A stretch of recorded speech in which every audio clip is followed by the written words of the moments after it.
আজকের গল্প টিকেটবিহীন যাত্রা। ঢাকা থেকে গল্পটি পাঠিয়েছেন মুক্তা।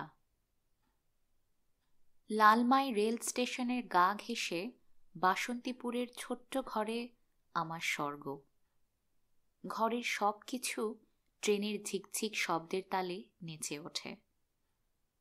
কু হুইসেলের শব্দে জেগে ওঠে গ্রাম। ফেরিওয়ালা আর হকারদের সুরেলা আওয়াজে জমে ওঠে পসার। ঢং ঢং স্টেশনের ঘণ্টা শুনতে শুনতে চোখ জুড়ে নেমে আসে স্বপ্ন। জন্ম থেকে ট্রেন দেখে অভ্যস্ত। চোখে ট্রেনের স্বপ্ন ছাড়া সব কিছু যেন বেমানান। মা বলতেন, শিশু বয়সে ট্রেনের শব্দে আমার কান্না থেমে যেত।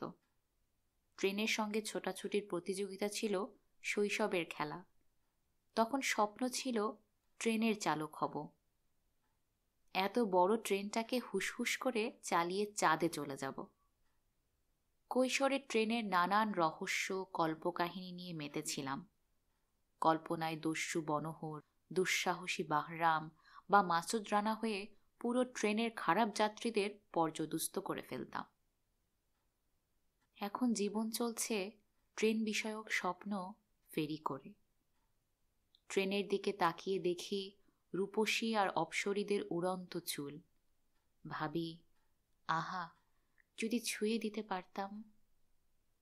দীর্ঘশ্বাস ফেলি এবং ভাবি, সেই দিনগুলোর কথা যখন আমার ঠিকানা ছিল লোকাল ট্রেনের ভিড়ের ভারে নুয়ে পড়া বগিগুলো, যেখানে আমি সঞ্চয় করেছিলাম মানব সমুদ্রে ঝাঁপ দিয়ে ঠাঁই করে নেয়ার অভিজ্ঞতা, কোনো কোমল দেহের সুখ স্পর্শে শিহরিত হওয়ার আস্বাদন, জানালার পাশে সিট পেয়ে লটারি জয়ের আনন্দ, আবার সেই সিট কোনো সুন্দরী যাত্রীর জন্য বিসর্জন দিয়ে রোমাঞ্চিত হওয়ার সুযোগ, কোনো বৃদ্ধ বা শিশু যাত্রীদের একটু স্বস্তি দিতে পারার মাঝে যুদ্ধ জয়ের তৃপ্তি।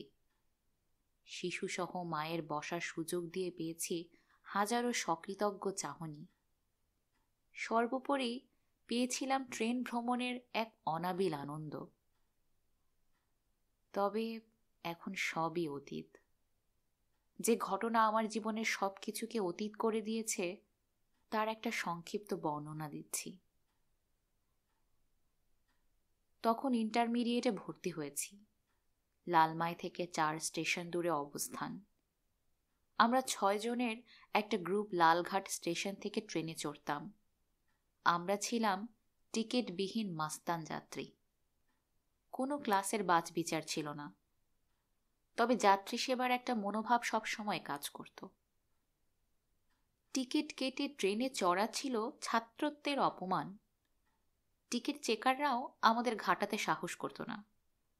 কথায় কথায় আমাদের মাঝে এক বাজি হয়ে গেল। যে আগে টিকিটধারী যাত্রী হবে তার কাছ থেকে নেওয়া হবে 2 সিনেমা দেখার খরচ। টিকিট ছাড়া আমাদের যাতায়াত নির্বিঘ্নেই চলছিল। হঠাৎ মোবাইল কোর্ট একদিন ট্রেন ঘেরাও করল। সবাই চোখের নিমেষে কোন দিক দিয়ে কেটে পড়ল বুঝতে না পেরে যেই ট্রেন থেকে নামলাম, এক কালো পুলিশ ধাক্কা মেরে একটা দড়ির বেষ্টনীর মধ্যে দাঁড় করিয়ে দিল। সামনে টেবিলে বসা ম্যাজিস্ট্রেট। 150 টাকার নিচে জরিমানা করা হচ্ছে না।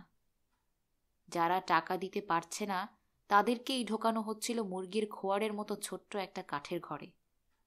ভেতরের লোকগুলোর পা আর অসহায় চোখ ছাড়া কিছুই দেখা যাচ্ছিল না। ভয়ে আমার পা কাঁপতে লাগলো। অন্তরাত্মা শুকিয়ে গেল। এই খোয়ারে ঢোকালে মরে যাব। তারপর কোর্ট কাছারি সবাই জানবে, মুখ দেখাবো কেমন করে? পকেটে মাত্র 15 টাকা। বন্ধুরা সব কোথায়?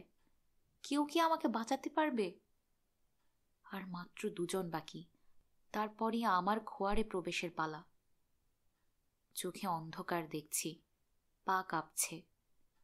মনে মনে কামনা করছি, ধরনী দ্বিধা হও, আমাকে ধারণ করো। হঠাৎ বন্ধু অনন্ত এসে পাশে দাঁড়ালো। হাতে শক্ত একটা কাগজ দিয়ে টেনে সামনে নিয়ে গেল। ম্যাজিস্ট্রেটকে কি বলার পর আমাকে নিয়ে বেষ্টনীর বাইরে বেরিয়ে এলো। অনন্তকে জড়িয়ে ধরে আল্লাহর শকর গোজার করলাম। অন্য বন্ধুরা এগিয়ে এলো। এতক্ষণে স্বাভাবিক হতে লাগলাম। সবাই আমার বোকামি নিয়ে হাসাহাসি করতে লাগলো। আমি বললাম, অনন্ত তো বাজি হেরে গেল। সে হেসে বলল, ধুর, আমি গাধা নাকি? এই টিকিট দুটো তো ওই চাচা চাচির। তারপর সে টিকিট দুটো এক মধ্যবয়সী ভদ্রলোকের হাতে ফিরিয়ে দিল। ফিরতি ট্রেনে বাড়ি আসার সময় মনটা খুঁতখুত করতে লাগলো। সবাই বলাবলি করছিল, আজ সব কটা স্টেশনেই মোবাইল বসেছে। ট্রেনে ওঠার পর সব যাত্রীদের মুখে এক কথা, সামনের স্টেশনে মোবাইল আছেই আছে। খুব ভয় পেয়ে গেলাম, এবার ধরা পড়ে বোকা সাজতে পারবো না। অনন্তকে বললাম, এবার কি করব? সে বলল, ট্রেনটা স্টেশনে ঢোকার আগেই নেমে যেতে হবে। সবাই ট্রেনের হ্যান্ডেল ধরে রেডি হতে থাকলাম। সামনে সিগন্যাল বাতি, তার আগেই নামতে হবে। কে যেন চিৎকার দিল, সাবধান! মাথাটা ভেতরে আনতে গিয়ে পা দুটো বেরিয়ে পড়ল। শরীরে একটা ঝাঁকুনি খেলাম। তারপর হাসপাতালের বেডে। এখন আমি ক্র্যাচে ভর দিয়ে স্টেশনে ছুটে যাই। সকলকে উপদেশ দেই, টিকিটবিহীন যাত্রী হবেন না। আমার অনেক স্বপ্ন ছিল ট্রেনে চড়ে সারা বিশ্ব ঘুরে বেড়াবো, কিন্তু এখন নিজের পা দুটোকে ট্রেনের সিঁড়ি পর্যন্ত উঁচু করতে বারবার ব্যর্থ হই। গল্পটি এখানেই সমাপ্ত। কেমন লাগলো এই গল্প শুনে কমেন্ট করে জানান আমাকে, আর শেয়ার করে অন্যদের জানান এই গল্পটা। সাবস্ক্রাইব করে না থাকলে এখনই করে ফেলুন। আপনার গল্পের অপেক্ষায় থাকলাম। আজকের মতো বিদায়।